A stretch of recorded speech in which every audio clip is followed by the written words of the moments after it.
نحمده ونصلي ونسلم على رسوله الكريم أما بعد فقد قال النبي صلى الله عليه وسلم الإسلام يعلو ولا يعلى أو كما قال النبي صلى الله عليه وسلم۔ چند دن پہلے دہلی کے اندر ایک ڈیبیٹ ہوئی مفتی شمائل صاحب اور جاوید اختر صاحب کے درمیان اس بات پر کہ خدا کا وجود ہے یا نہیں، خدا موجود ہے یا نہیں۔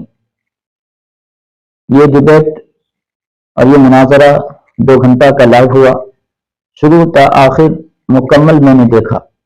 الحمدللہ تعالی مفتی شمائل عبداللہ ندوی صاحب نے اپنے دلائل، اپنے موقف کو اس طور پر رکھا کہ سامنے والے بیٹھنے والا حیران و ششدر رہ گیا۔ یہ پروردگار عالم کا خصوصی عنایت و کرم فضل تھا، لوگوں کی دعائیں شامل حال تھی کہ پھر اللہ تعالیٰ نے ایک مرتبہ اسلام کی بلندی عطا فرمائی۔ صرف مبارک بادی کے غرض سے میں حاضر ہوا ہوں۔ اس طریقے سے علماء کی قدر کرنی چاہیے۔ ہمارے معاشرے میں علماء کی قدر نہیں ہوتی ہے، تو اس جیسے علماء کی قدر کرنی چاہیے۔ ہم مبارکباد پیش کرتے ہیں مفتی شمائل عبداللہ ندوی صاحب کو، ان کے استاذ مفتی یاسر ندیم الواجدی صاحب کو۔ اللہ تعالیٰ دونوں کے علم و عمل میں، زندگی میں، عمر میں برکت عطا فرمائے۔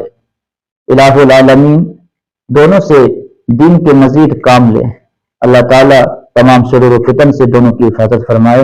پروردگار عالم مزید ترقیات سے نوازے۔ پھر میں ایک مرتبہ مبارکبادی پیش کرتا ہوں دونوں حضرات کو کہ جس طریقے سے باطل کے سامنے دلائل پیش کیے، ثبوت اور پروف دیے ہیں کہ باطل بھی حیران ہے، ششدر اور پریشان ہے۔ اللہ تعالیٰ دونوں کی عمر میں برکت عطا فرمائے۔ آمین۔ وآخر دعوانا الحمدللہ رب العالمین۔